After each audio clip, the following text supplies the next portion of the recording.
I used to believe that if you loved hard enough and showed up every day, if you did right by your family, life would do right by you. I really believe that.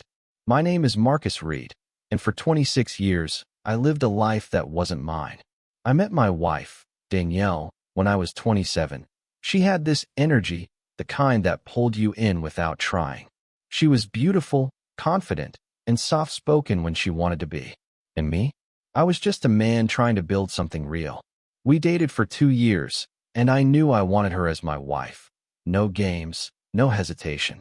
So I married her. And not long after, she told me she was pregnant.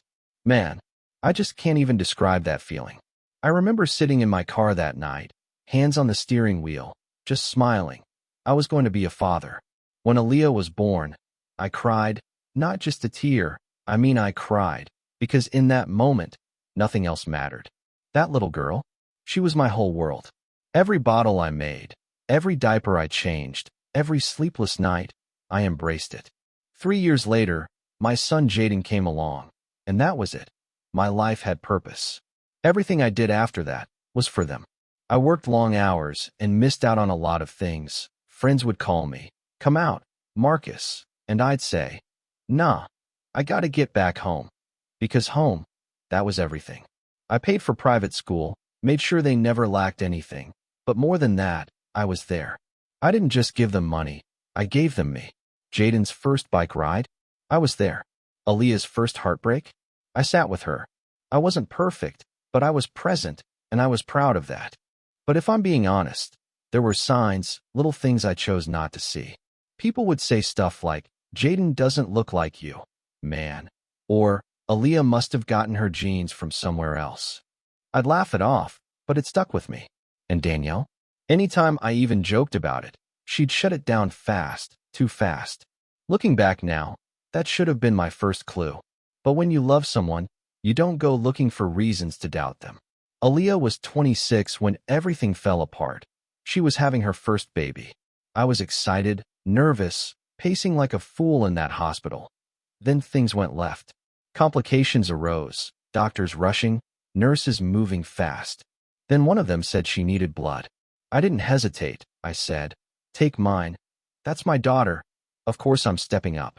But then I noticed the looks, the whispers, the delay. Something wasn't right. The doctor walked in, and I'll never forget his face. He looked at me like he didn't want to say what he was about to say. He said, "Sir, are you sure you're her biological father?" I said, "What kind of question is that?" Then he said it again, slower this time. "Your blood type doesn't match." My heart dropped. I said, "Run it again."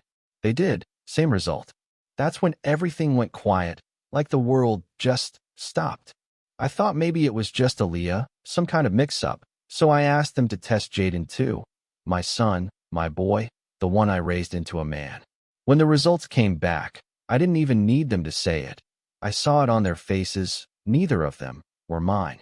I walked out of that hospital room, barely breathing. I called Danielle, and my hands were shaking. I said, "Tell me the truth." She went quiet, too quiet. Then she said something that I'll never forget for as long as I live. She said, "I didn't think you'd ever find out. I'm so sorry it all happened like this." It felt like my heart was about to explode. She then told me everything. There was another man, back then, before the marriage, and during the early years. She said she didn't know who the father was, but when I stepped up, loved those kids, she decided to keep quiet. I was so shocked, and the only words I could say were, "How could you do this to me?" For 26 years, she let me live a lie. It wasn't even the cheating that broke me. It was the time, the memories, the life I gave, the name I gave them, the love that I thought was built on truth, but wasn't. I sat there thinking, was any of it real? Or was I just convenient? But then, I thought about Aaliyah, lying in that hospital bed, and I thought about Jaden, the boy who still calls me for advice. And I realized something. They didn't do this to me. They didn't lie. They didn't betray me. So now, I'm standing at a crossroads. Do I walk away and try to rebuild what's left of my life? Or do I stay and continue being the only father they've ever known? So I need you to tell me, man to man, woman to man, what would you do? If you found out after 26 years that your children were never yours? Would you leave? Or would you stay? Because love is deeper than blood.